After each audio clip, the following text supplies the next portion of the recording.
Salam sejahtera. Bersama saya, Kasih Kristina, ingin membawakan laporan khas berkenaan isu hangat yang diperkatakan di dalam dunia moden. Tidak lain, tidak bukan, keselamatan cyber. Dalam era digital yang serba canggih ini, penggunaan internet telah menjadi satu keperluan asas dalam kehidupan seharian. Namun begitu, penggunaan teknologi juga turut membawa pelbagai ancaman yang dapat menjejaskan keselamatan dan kesejahteraan pengguna, terutamanya dalam kalangan masyarakat dan pelajar sekolah. Lebih membimbangkan lagi, ada individu yang menyalahgunakan gambar atau maklumat peribadi yang dibuat naik ke media sosial untuk tujuan yang tidak baik. Tanpa disedari, hanya dengan satu klik sahaja kita dapat membuka ruang kepada pencerobohan privasi.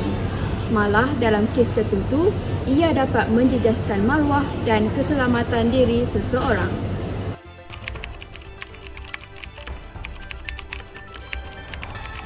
Bagi mengelakkan menjadi mangsa jenayah cyber, pengguna mestilah mengambil langkah-langkah keselamatan yang sewajarnya ketika berada di alam maya.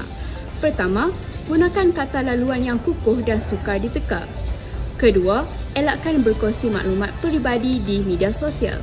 Ketiga, jangan sesekali klik pada pautan atau memuat naik turun fail daripada sumber yang tidak diketahui. Pengguna juga disarankan untuk mengemaskini aplikasi secara berkala dan memasang antivirus pada peranti masing-masing.